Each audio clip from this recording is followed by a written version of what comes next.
His voice was smug, almost casual.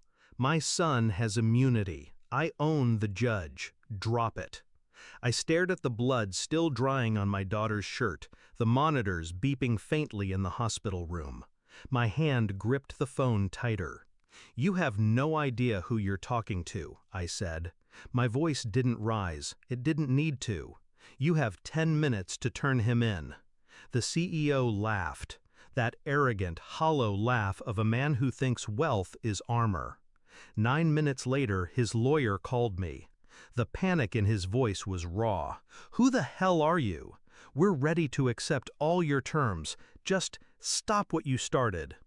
I didn't always live in the shadows. Once I was like them. Boardrooms, polished shoes, expensive lies. I'd built my life inside a system they thought they owned. I knew its skeleton, its weaknesses, its buried arteries. That's why I walked away. I wanted peace. Until his son ran a red light. Until my daughter's small body hit the pavement. Until he fled, drunk and grinning, leaving her to bleed. And then his father called, not to apologize, not to ask if she lived, but to threaten, as if I were just another piece on his board. Grief is a furnace. It burns the weak into ash. But me? It reforged me into steel. I didn't scream, I didn't beg, I didn't cry in front of anyone. Instead, I started where it hurt most, his empire. The CEO's company thrived on image, clean, innovative, philanthropic. Behind the curtain, it was rot. I already knew some of it. Enough to ruin him? Not yet. So I opened my files. Old contacts, favors people thought I'd forgotten. Former employees silenced with NDAs who still remembered. Shell companies, tax trails, hidden ledgers buried in jurisdictions he thought no one could reach. Piece by piece, the skeleton took shape. The first strike was quiet, a whisper in the right journalist's ear, a redacted document accidentally mailed to a regulator. Investors don't need certainty to panic, they just need smoke. The second strike was sharper. I froze accounts he thought were untouchable. Offshore holdings routed through proxies, traced, exposed, bled. His liquidity evaporated in days. The third strike was personal. His son's face on every screen. Photos, witness accounts, traffic camera footage. No edits, no commentary, just raw truth fed to the public. By the time he realized it wasn't random, it was too late. His name trended alongside words like cover-up and corruption. Stock price plummeted. Politicians distanced themselves. Friends turned strangers overnight. That's when he called me, the first time.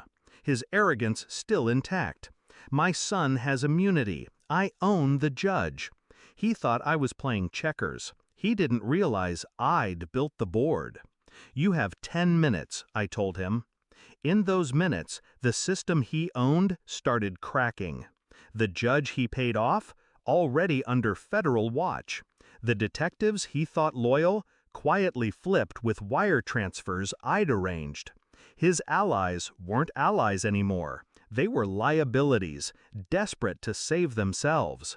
By minute 5, he was dialing phones that no longer answered. By minute 7, his PR firm quit. By minute 9, his lawyer called me, desperate, broken, offering everything. I didn't scream, I didn't demand, I just listened. "Who the hell are you?" the lawyer begged. That was the question, wasn't it? To them, I was nobody, just a father, just another life they could trample. But I knew the truth. Men like him only respect power. And real power doesn't beg for justice. It creates it. The boy was arrested before midnight. Cameras swarmed. The CEO stood beside him, pale, silent, watching his dynasty rot in real time. His empire collapsed faster than I imagined. I never touched him, never raised a fist.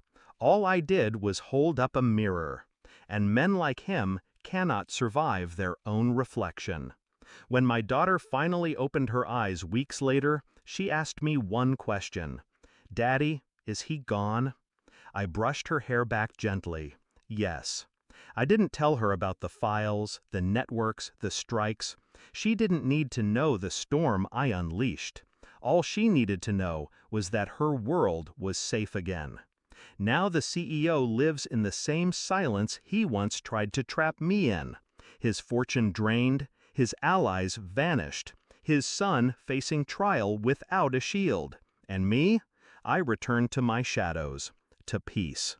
Because the truth is, revenge isn't rage. It isn't fire or bullets. It's patience. It's precision.